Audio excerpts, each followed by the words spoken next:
Eric Weinstein tweets out, "I can't believe what I'm reading, so let's go slow.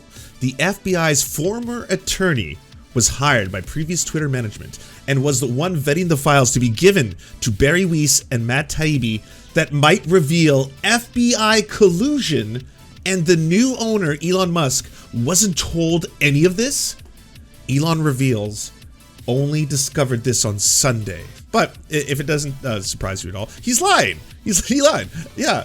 This is Mike Serenovich on April 26. Twitter lawyer Jim Baker, when general counsel of the FBI, personally arranged a meeting between FBI and Michael Sussman. In this meeting, Sussman presented fabricated evidence in the Alpha Bank matter. Elon Musk, this is who is inside Twitter. He facilitated fraud. And Elon replies, still up by the way, sounds pretty bad. Wah wah.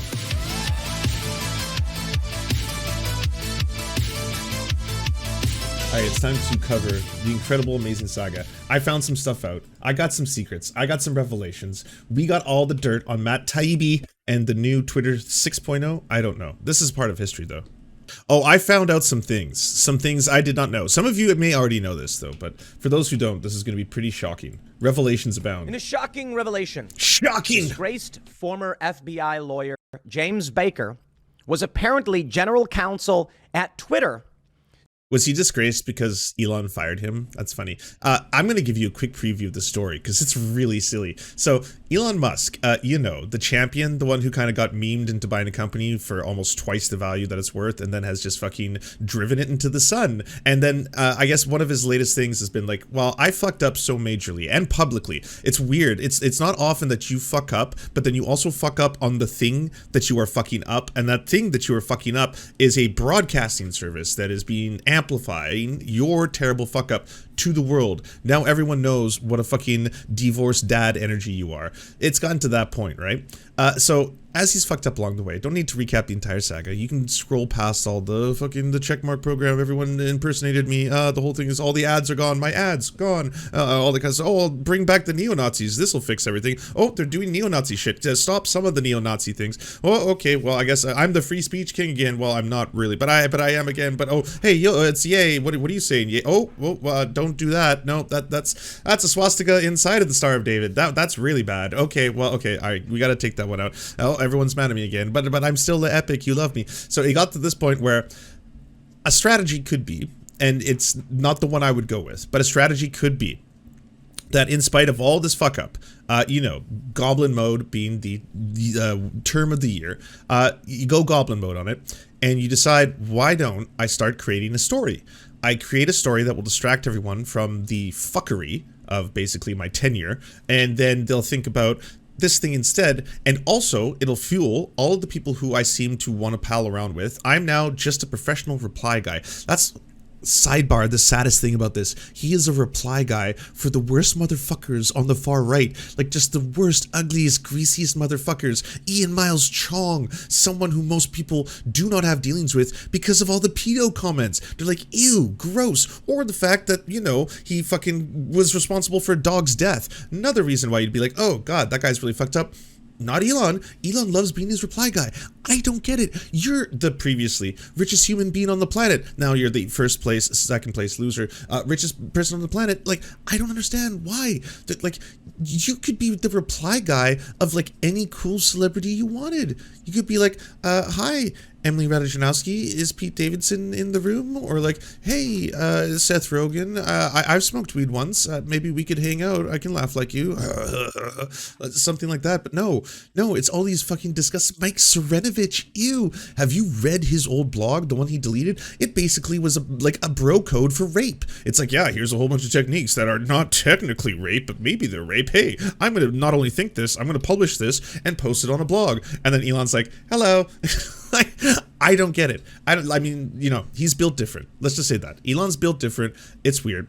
Long story short, he's now got the second Twitter leak, but it's not a real Twitter leak. He said he would have the Twitter leak 2.0 by this point, but instead of doing the Twitter leak 2.0, he's released a little bit of a crumb. So this isn't the one that's supposed to come out from Weinstein. This is yet another Matt Taibbi leak. Now think about this. if you are a journalist, right, a serious journalist, not a pundit, not an opinion piece, not a trash excuse, basically grifter like James O'Keefe, or an entertainer like yours truly, if you were a real journalist, and the richest human being on the planet approaches you and says, I have internal communications as a part of owning this company. I have access to the internal communications, the ones that they wanted to let remain in the company, because they could have decided to destroy these documents and or internal communications. But anyways, I have access to them. They have damning information. I want you to release it to the public. I could make this information public, but instead I'm going to go through you, Matt Taibbi. You're going to be my soothsayer, all right? I need you, all right? You're my muse. And then Matt Taibbi is like, okay, well, this is the greatest opportunity of a lifetime. Absolutely, I will. And he's like, but I have conditions. True story. Elon Musk told Matt Taibbi that he had to agree to certain terms and conditions. Now, as a journalist, does that sound like something you would take on and have any credibility? Again, the richest human being on the planet is like, I'm going to release certain things to you, and I get to decide how you release it to the public. Because were you not curious why, A, the entire thing is released on his platform, which would definitely benefit him in every way, shape, and form? It's like, well, I really fucked things up, but oh man, if only one of the biggest controversial stories since Watergate got released exclusively on my platform by you, someone who's that real sweet spot between not a complete and utter fucking joke and has enough credibility, but you will also be a sellout for my goals. That's where you are the sweet spot of that, Matt Taibbi. That's why I'm picking you over a couple other people. Don't worry, there's runners up. We got other people for the other leaks, but that's why we're doing it this way. And the second crumbs come out that apparently one of the people on the legal department of Twitter who would have to oversee these documents as part of his job as a lawyer is someone who used to work as a lawyer for the FBI. Yeah, Jim Baker. That's a part of the story. Now, again, unless you don't understand how a lawyer would work for a company this size, you don't understand what his job would be, this probably wouldn't be jaw-dropping. That's literally the way it was worded, jaw-dropping news. But guess what? This says one of two things. This either says that Elon Musk was too stupid to vet his own staff and understand that as a part of one of his senior legal advisors, he had a person who had previously worked for the FBI. That's option number one. Or two, he's trying to turn that into a story as if this was somehow snuck around and this is the scandal. They'd never let me know. That would have been option number two. Option number three, he's lying. He's lying about the whole thing. He knew exactly who he was. Suppressing the Hunter Biden laptop story and the Twitter files. We learned this yesterday. A new release was supposed to happen. Something was jamming it up. And then all of a sudden, we were shocked to discover that this guy who was deeply involved in the Russiagate hoax and the Alpha Bank hoax, a guy who framed, or let's be careful here, presented a false story against Donald Trump, which led to his impeachment. This guy was working at Twitter, and he was vetting. He was working at Twitter? Going through any documents that would be given out to Matt Taibbi and Barry Weiss. Oh my God. What? Doing the job of his position? My word. But doing it secretly. No one knew that he was working there. He was working in the shadows, as it were. Deep Throat team. Effectively suppressing the story. Elon Musk fired this man. What a hero. Elon Musk. As soon as Elon Musk found out, he was like, oh, well, you're not playing this scam on me. No, not I, Elon Musk. I want to start with a story. We've talked about it a couple weeks ago. I still don't get it. Well, I don't want to do a spoiler for any of you who don't know what happened, but I guess I have to at this point before any of you, because I want you to have fun along with me and understand how ludicrous this whole thing is. So if I let you in on the inside joke, okay, maybe you'll have more fun with this one. Elon tweets out, oh, what a tangle web they weave. When first they practice to... Eric Weinstein tweets out, I can't believe what I'm reading, so let's go slow. The FBI's former attorney was hired by previous Twitter management and was the one vetting the files to be given to Barry Weiss and Matt Taibbi that might reveal FBI collusion, and the new owner, Elon Musk, wasn't told any of this? Elon reveals Only discovered this on Sunday. Do I have the dun dun dun? Pew, pew, pew. That's scary. That's real scary. You know? He was not alerted. Now again, this would demonstrate gross incompetence on his part in the fact that he didn't even vet the senior staff that he has working for him, including one of his senior lawyers. This would be something that normal people running companies this size might do, especially if they had conspiratorial beliefs about previous employees who had been working for the FBI. Guess what? When you get a position that high, as in terms of what Jim Baker was doing, yes, they vet you. Companies this size vet you thoroughly. Companies much smaller than this one, I'm talking like 100 employees, do incredibly thorough vettings. My partner is an architect, and some of the fucking vetting processes that she's gone through just to work at small ass companies boggles my mind. It's like, wait, they're asking what of you? What? And could you imagine what his position would have required? They know everything. They have his file. They have a team. There is no, whoa, what? Just discovered this on Sunday, dog. But if it doesn't surprise you at all, he's lying. He lied. Yeah. This is Mike Serenovich on April 26. Twitter lawyer Jim Baker, when general counsel of the FBI, personally arranged a meeting between FBI and Michael Sussman. In this meeting, Sussman presented fabricated evidence in the Alpha Bank matter. Elon Musk, this is who is inside Twitter. Again, for the people in the back, Elon Musk, this is who is inside Twitter. He facilitated fraud. And Elon replies, still up by the way, sounds pretty bad. Wah wah. So it was option number 3. Elon Musk is lying. This is a fabricated story, again, done by the world's richest man to stop the flailing. He is flailing publicly. He bought, for twice the value almost, a $44 billion divorce app where he broadcasts on Maine how fucking bad he is at business and how terrible he is as a human being.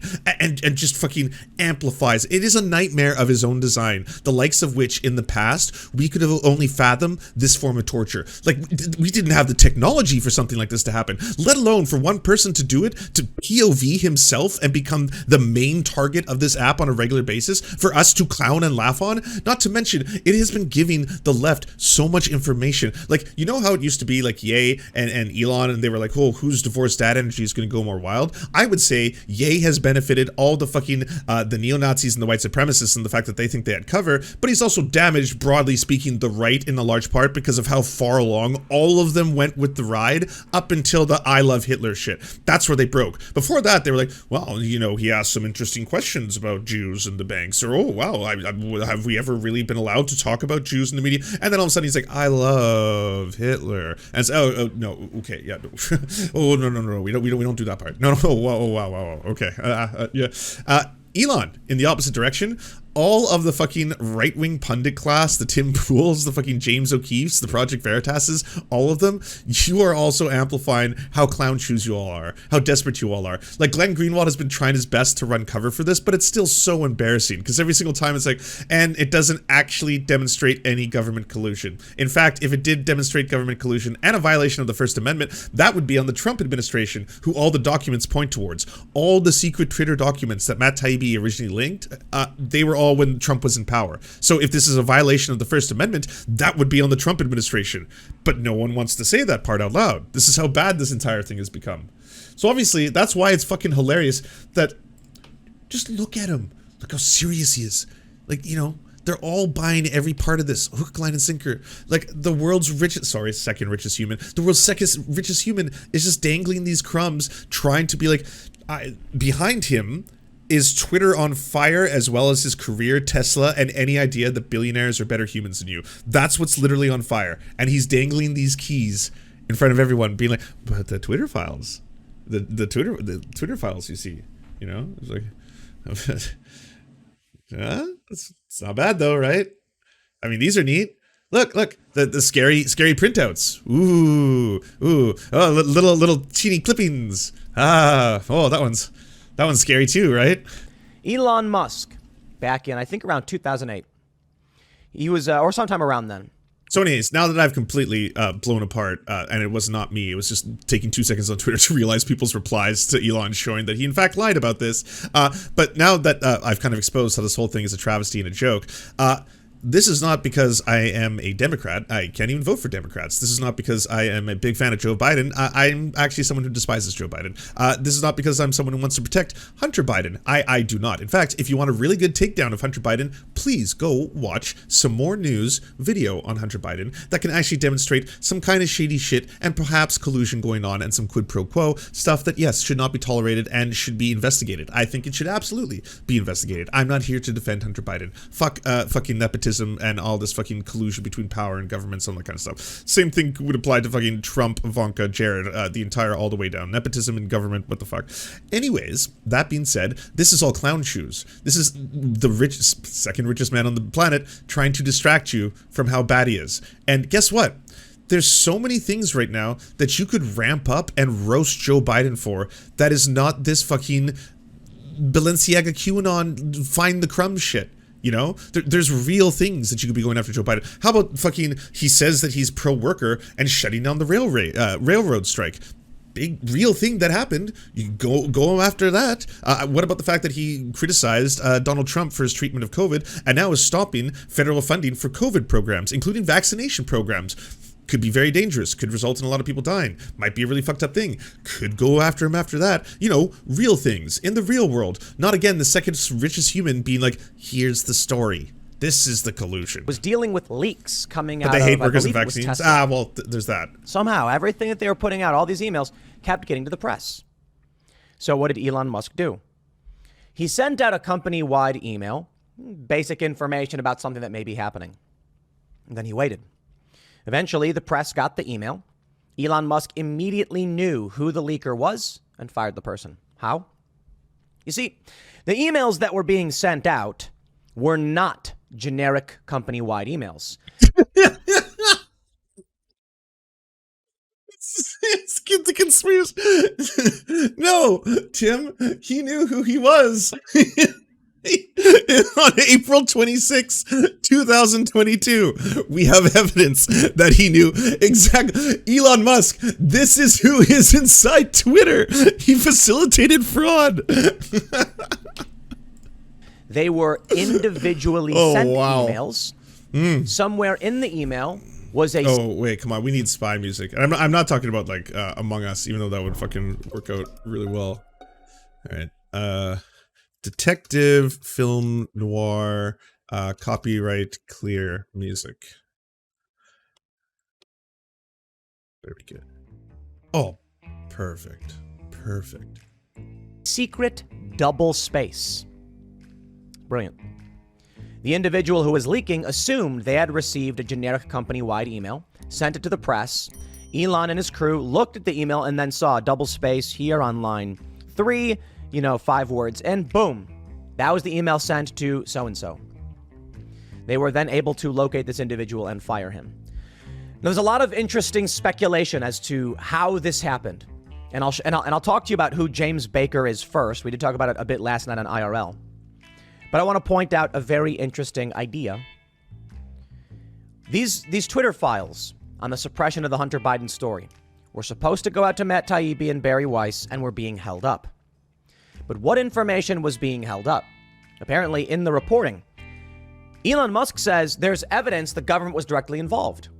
Matt Taibbi says, I've seen no evidence the government was directly involved. So... Jack Posobiec and Michael Tracy both have viral tweets explaining that Yoel Roth of Twitter was in contact with the FBI, the DNI, DHS, the federal... I have to pause it here. Hold on. Sorry. Pause it. They made tweets about that. That's not evidence of anything. I can tweet out, Tim, anything I want. So can you. You've done it before. I can tweet out the silliest thing right now that comes to my brain.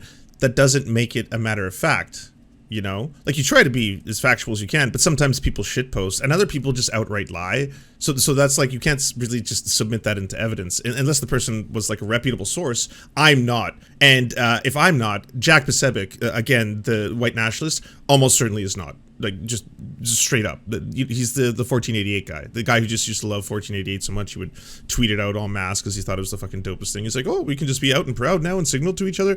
Anyways, yeah, that dude. So he's not a source on this. federal government executive branch for years was in communication, having meetings with Twitter. In 2020, Yoel Roth was explicitly told to expect hacked materials, and it would relate to Hunter Biden. For them, it was a problem. The material wasn't hacked. They couldn't prove that it was, and in no way did it violate any policies, so they just lied. Well, the revenge porn would have similar. been... The FBI apparently had the laptop evidence against Joe and Hunter Biden, both, and others, for I believe about a year before this, and they did nothing except go and try and suppress the story. Now, how is it that information did not get out to the public in the initial release? Jack Posobiec says it's quite simple. The former FBI general counsel was the one filtering the information. Listen to how excited he got there. Jack Posobiec says, who cares? Jack Posobiec is a white nationalist. Doesn't matter what he says on Twitter. You don't announce that. You're right. The smoking gun. Pull up to Jack Posobiec tweet. And it's just like, groomer, groomer, groomer, groomer. No, not that one. The other one. Groomer, groomer, groomer. No, okay. Anyways, Jack Posobiec says. Now, how is it that information did not get out to the public in the initial release? Okay, wait. We gotta let him savor this one. Release. Jack Posobiec says it's quite simple. The former FBI general counsel was the one filtering the information. Yeah. So perhaps Elon Musk knew this. Perhaps he simply forgot this guy worked here, because he didn't know. It was an oversight. Or maybe Elon Musk wanted to see exactly what information would be withheld. Maybe he wanted to see if these documents, there's 1,000. Well, I'm just saying 1,000. Let's just say a hard number. Let's say 100. Man, like, you know, find someone who loves you the way fucking Tim Pool loves Elon Musk's fucking toenails. It's unreal. For the person, like, in my soundboard, I have these as, like, buttons. Facing the boot of the authoritarian fascist government. And that was him. That's him talking. It's like the second richest human on the planet. It's like, all right, so I'm going to release a handful of documents to you, and I want you to report on them on my platform exclusively. Yeah, the one I'm fucking up. So it'd be really nice if it was on my platform. I want you to report in the form of tweets on these documents. It'll be newsworthy and breaking. And he's like, okay, I'll get you. He's like, no, you actually have to get everything that you publish approved by me. Yeah, I know. It's called journalism and free speech. Give 100 documents to a guy, then you wait. Then you contact Matt Taibbi and say, what did you receive? And you can see exactly what was being withheld. Not too dissimilar to what Elon Musk did with his tracking down the leakers story. The simple solution, I suppose, is that Elon just screwed up. He didn't realize this guy was here despite being warned about it. But let me tell you about... No, he knows exactly. He was both warned, explained in detail with links by one of his frenzies, Mike Serenovich, and then acknowledged that he knew this and said sounds pretty bad. It's yeah. Who this guy is. Let's talk about who this guy is. Shant Misrobian on Twitter, writing and talking at Inquire More, says, just to catch everyone up, a former FBI official who was deeply... Yeah, I think we've got enough from Tim.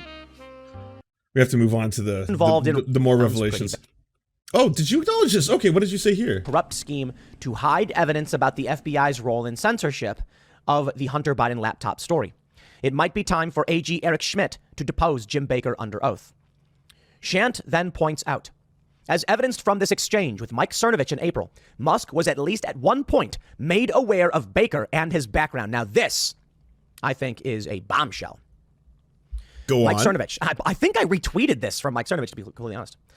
Cernovich says, Twitter lawyer Jim Baker, when general counsel of the FBI personally arranged a meeting between the FBI and Michael Sussman.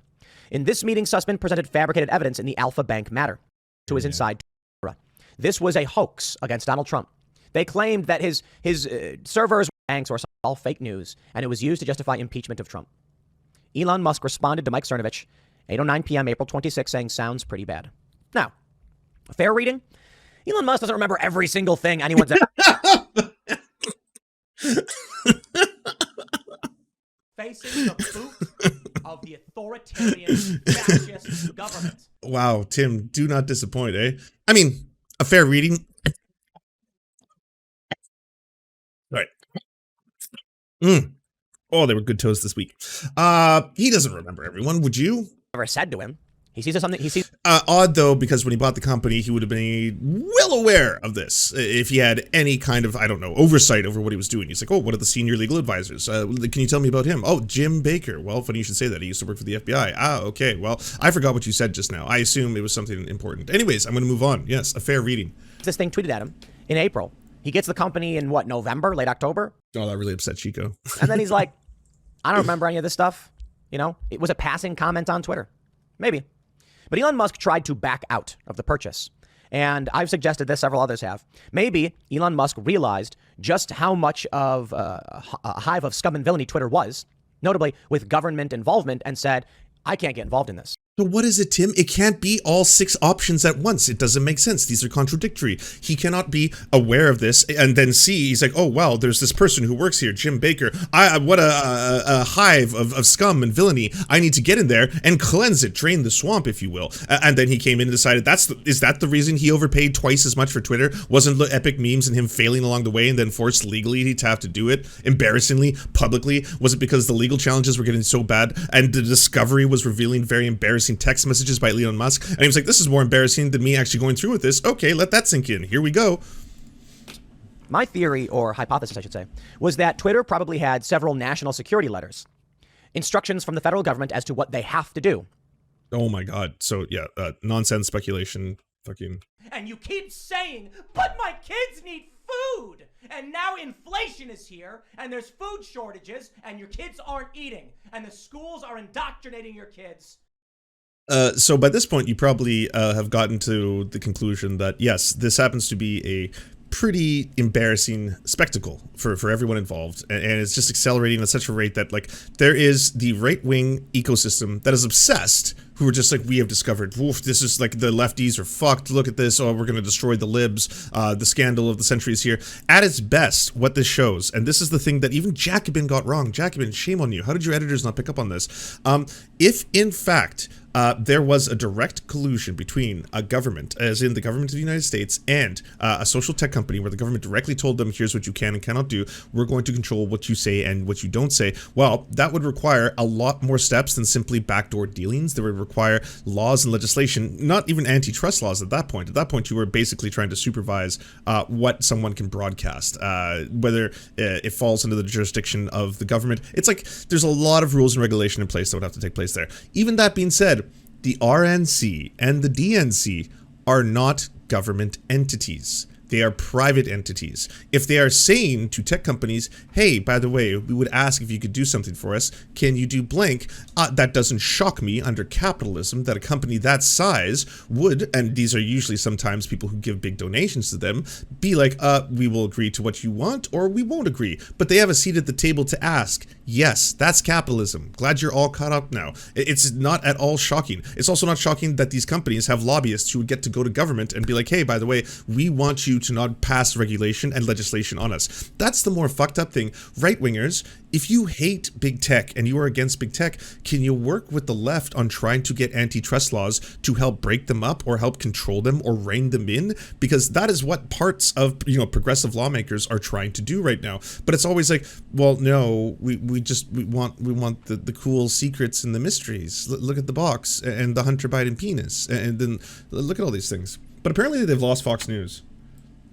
Why did he not tell us what the actual government was asking to have taken down when you're telling us what Joe Biden's team asked to be taken down? But Matt Taibbi, who has seen everything, said federal law enforcement not involved in Twitter and the laptop story. Several Fox News hosts got schooled on air, and another show got into a bit of a battle over the recent Twitter files. Yes, the big news of the Twitter files.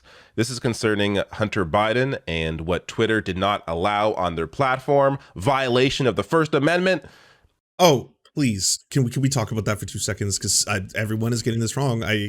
Far be it for a Canadian to explain to Americans what the First Amendment to the Constitution is, but I'm a fan of the First Amendment of the Constitution. The First Amendment to the Constitution is in place so the government can pass no laws that'll infringe upon the free speech movement and restrict it of the press, religion, freedom of assembly. That's what it's there for. It's so the government cannot pass laws that will then control those things. And that's a good thing, because that way religion is able to exist freely out of the oppression of the government. The press is able to report on the government and all the terrible things they do. That helps democracy. And everyone is allowed to peacefully assemble on the streets to protest the government and make them scared of, again, the constituents, which is a good thing as well. This is free speech. That's the First Amendment to the Constitution in the United States, as it's defined. I have heard so many weird versions of this, so many weird interpretations. It usually boils down to, but I want to say the N-word. And it's like, okay, but if you want to say the N-word, would you add and also allow people to publish child porn? And you're like, ew, gross, no, I don't want that. Well, I mean, that is unrestricted free speech, but we do restrict certain free speeches. We do limit to what people can publish and limit to what people can do. So, yeah, I mean, a private company can reserve the fact that they don't want you to say the N-word within their company. It's not exclusive to tech companies. It can be any company. There can be policies in place so that you don't say certain things in the workplace that might impact the free speech of other employees. That's also a thing. It gets really complicated. I understand that when we introduce technology to the whole thing, but goddamn, to be like, this is a violation of the First Amendment to the Constitution. If this showed the government at the time, which was the Trump government, in fact acted in ways that it was going to limit the speech of press, then yes, you are correct. That is a violation of the First Amendment, 100%. And I should also add to that, we should start taking into account the fact that social media accounts can become the size of traditional media. Like, if you have a show like Tim Pool, who's got multiple channels, millions and millions of followers, millions and millions of views, hundreds of thousands of live viewers for some shows, you're starting to get to the size of mainstream media companies. So yes, in terms of like the potential damage they can have to society, radicalization, spreading false medical misinformation, all these kind of things, you have to treat them in the same way.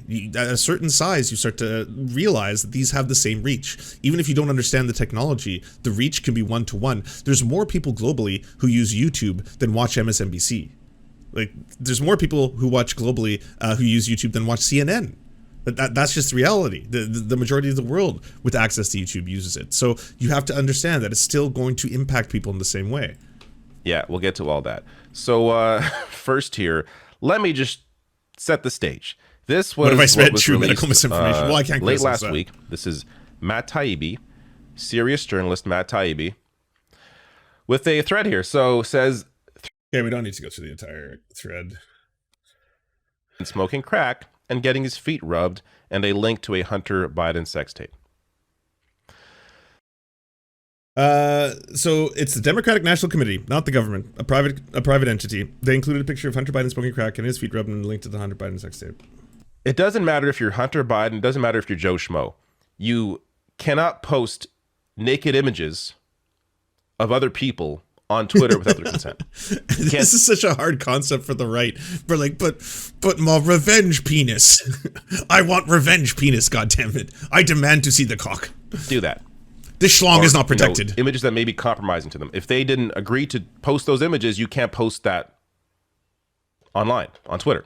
That's in violation of the terms of service. So that there's no story here. No. They flag things that should have been taken down anyways. Now, you could say, well, it's, you could say a quid pro quo was done between the Democratic National Committee, but it turned out that both sides are getting it. So you can't really show bias in that sense. Seems like powerful entities, again, under capitalism, have a little bit more say than the average citizen in terms of, hey, we'd like to request that you take down the images of Hunter Biden having sex that's linked via this Chinese link. And Twitter was like, okay, we'll take in your request. So what's the over-under here? It's like, well, if we leave this up, it's eventually going to show revenge porn. And then it's like, okay, well, that's an easy get. Yeah, we will honor the request. The RNC is like, we'd like you to take out blank. I mean, Matt Taibbi was not gracious enough to give us the dirt on what they requested, but it seems like he said it came from both sides. And then Twitter was like, okay, what's the over-under here? And it's like, well, if we leave this up, we will be showing this, but they want that gone. It's like, all right, cool. We'll get rid of that too. Yes, that happens. Good job. We figured it out. Unfair that, you know, campaigns and the White House have special access to Twitter, and sure, I think that's a fair thing to point out, but right-wingers, that's the way it can't see is. Hunter Everyone else Biden's has to go through, you know, the reporting mechanism. You know, go click here, you have to report the tweet. That's whatever. McCarthy was doing it this weekend, soon to be Speaker of the House, talking about how this is about the First Amendment. Joe Biden was not in elected office. He was a candidate. And what his team, according to the Matt Taibbi files, and I think it's in tweet 10 where we're talking about this, what they wanted taken down, the links that he provided, were pictures of his son's penis. Now, you tell me as a parent, there are parents at the table, people have run for office. If God so it wasn't about the 10%. The 5 have fallen. No, well, it wasn't. Then show me the link about that. But the link that I saw was about Hunter Biden's junk. Well, that's really not. I agree. Wow, you lost Fox. That sucks, man. Really, and that does matter. This is not about the First Amendment. And then he also said, don't hide behind his. They're all fucking doing a better job. And these are clowns, by the way. These are not journalists. They're fucking hate-filled opinion pieces. But they're doing a better job than Glenn Greenwald, Matt Taibbi right now. Yeah, I don't know how big it is. How could I? Matt Taibbi used to fucking be called the next Hunter S. Thompson. When he was working for Rolling Stone, everyone's like, that could be the next Hunter S. Thompson. Wait, can I just say something, though? Taibbi also admitted that the Trump campaign asked for content moderation. Yes. And then he left those links out.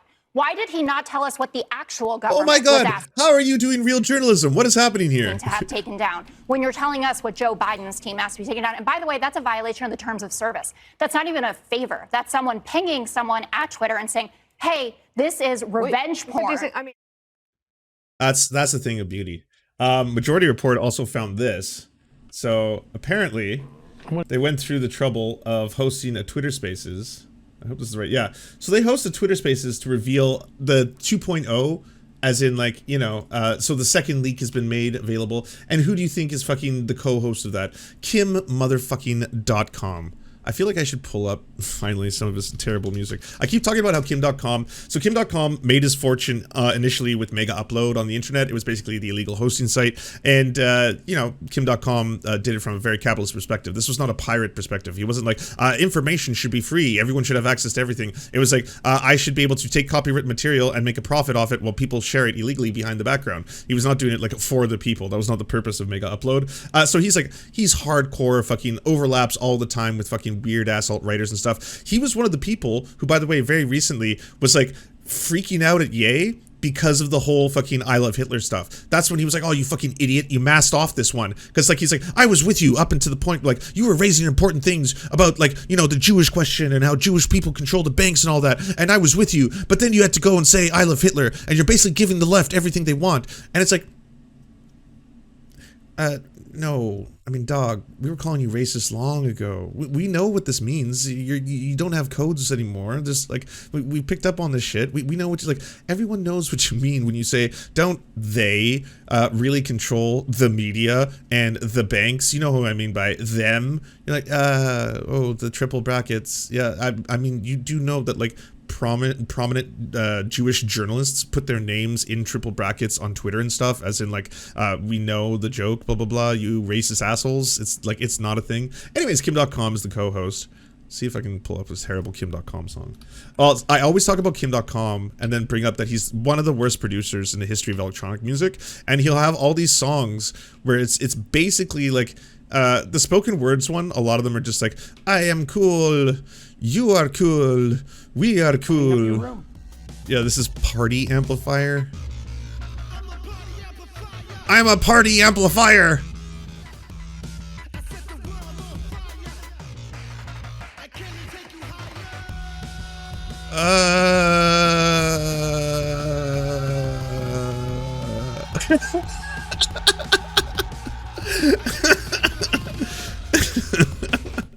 I don't know if any of you watch Peep Show, but it's basically like Jez's musical career. It's kind of like that, where it's like, yeah, I can tell what your inspirations are. I can tell what you're really grooving to right now. You want to be Firestarter kind of thing, but at the same time, like, that's not who you are.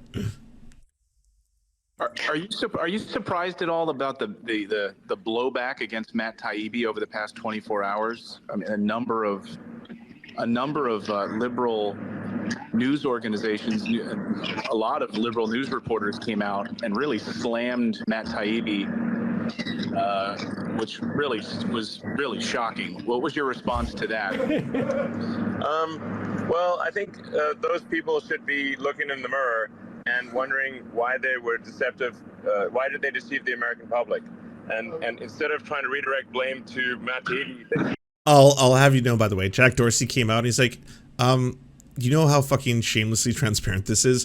If you want to not deceive the American public, release all of our documents. Just release them to everyone and then have journalists pick out what they want. Don't have this little PR agent working for you who added all this fucking narration. Like, his writing was so contrived and shitty. That's the thing with the Twitter files. You're going through them like, oh my god, I can just feel you soying out with every sentence. I'm like, oh, he was too deceived. My jaw went to the floor as spittle began to drool down my cock shaft. Like, you're like, god damn it, dude, what the fuck?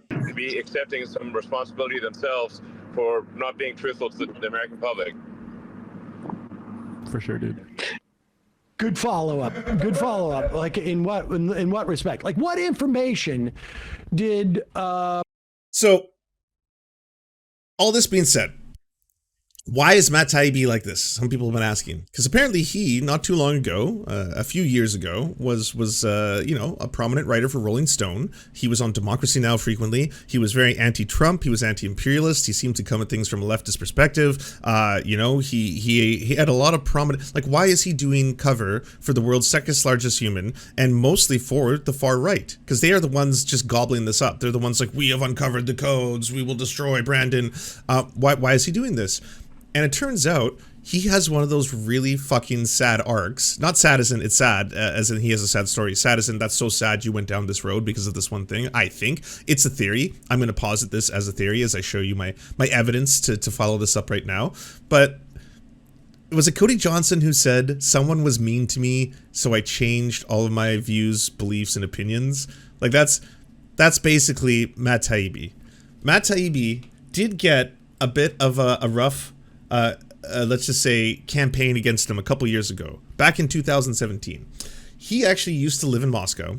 He had a magazine in Moscow called Exile, and the whole thing was kind of super misogynistic, frat bro style. What if we were writing from the perspective of a couple edgy Americans living in Moscow, and like, you know, we just get all the bitches because we're so fucking crazy and everything's wild and they're all fucking sluts and they're all getting impregnated and they're, you know, but we're forcing them to have abortions and things are so wild that we even had sex with the 15-year-olds and things are just crazy and wild and blah, blah, blah.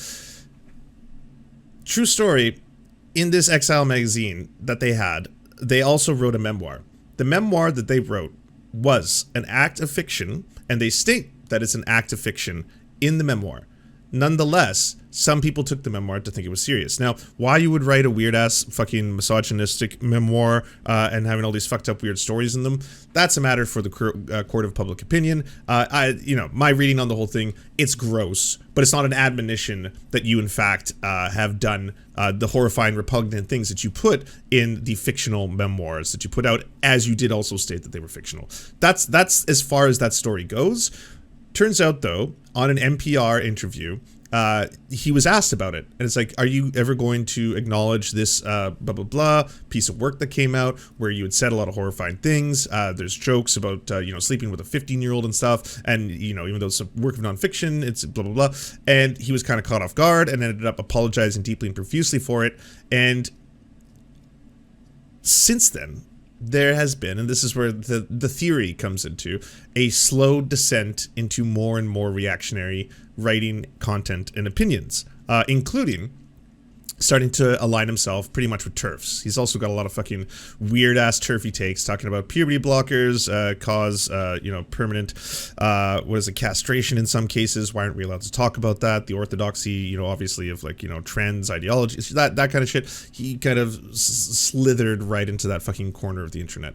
And I wasn't the first person to think this. I wouldn't have proposed this theory had I not heard Sam Cedar say on the Majority Report the other day that he's like, I think he got an unfair shake during the Me Too era, where people started to associate him with fake things that he wrote that were fake in a book that he wrote way back in the day, and because of that, he may have been like upset about that. And so it's like, oh, so I'm not the first person to think that. So this old article from 2017 on Matt Taibbi. There's more than one way to harass women. A raft of men in recent weeks have paid for accusations of sexual harassment with their companies, their jobs, their plum political posts. But one point has been overlooked in the scandals. Men can be belittling, cruel, and deeply damaging without demanding sex. Try slowing off the heaps of contempt for your self-esteem intact. We have no consensus with hardly any discussion about how we should treat behaviors that are misogynist and bullying but fall short of breaking the law. 20 years ago, when I was in Moscow, correspondent for the Baltimore Sun, two Americans named Matt Taibbi and Mark Ames ran an English-language tabloid in Russia called The Exile. They portrayed themselves as swashbuckling parodists, unbound by the convention of mainstream journalism, exposing Westerners who were cynically profiting from the chaos of a post-Soviet Russia. A better description is The Exile was juvenile, stunt-obsessed, and pornographic, titillating for high school boys. It is in the back of the news because Taibbi just wrote a new book, and the interviewers are asking him why he and Ames acted so boorishly back then. The Exile's distinguishing feature, more than anything else, was its blinding sexism, which often targeted me. At the time, the paper had its defenders, even those who acknowledged its misogyny and praised it away. A Rolling Stone article by Brian Preston in 1998 described The Exile's misogynist rants, dumb pranks, insulting club listing, and photos of blood-soaked corpses, all redeemed by political reporting they read seriously, not only in Moscow, but also in Washington. A 2010 Vanity Fair reminiscent of James Verini wrote, they call Ames and Taibbi single or in combination children, louts, misogynists, madmen, pigs, hypocrite, anarchists, fascists, racists, fiends. And what made The Exile so popular and what made it so readable was its high-low mix of acute coverage and character assassination, sermonizing laced with smut, a balance that has also characterized Taibbi's work at Rolling Stone, where he's been a contributing editor for the last 5 years. Taibbi still writes for Rolling Stone, Ames too, works in journalism, running a podcast on war and conflict. So basically, yeah, that's the long story short, is that he used to do a bunch of fucking gross ass yikesy stuff in his writing in the past, edgy fucking, you know, misogynistic frat boy style stuff mixed with anti-imperialist, we are fucking talking about how Russia is being carved out by American interests kind of stuff. And then that came to haunt him later in life, and that haunted him when he was actually trying to be taken way more seriously later in life. And so I don't know, you can point to this single one thing, but it certainly is a trajectory point, you could say, in terms of like, why are you going into this weird neo-reactionary side of the internet, to the point that we find ourselves now, where again, the second richest human on the planet has decided that he wants to distract everybody from how bad he is at running Twitter. He wants to keep people and their eyeballs on Twitter, while at the same time making them think that there's some corruption going on at the highest levels. So he's chosen Matt Taibbi, and Matt Taibbi was more than happy to take this opportunity, because holy hell, look at the tweets, they speak for themselves. Unless they're artificially amplified, which I don't think they are, they're getting fucking insane amounts of likes, retweets. He's more famous than he's ever been. You could say it's a whole like sell your soul for the ability to be famous, and he took it and ran with it.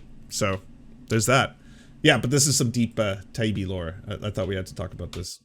And a quick call out by Matt Binder. This one's really good. Tim Pool today was tweeting this out.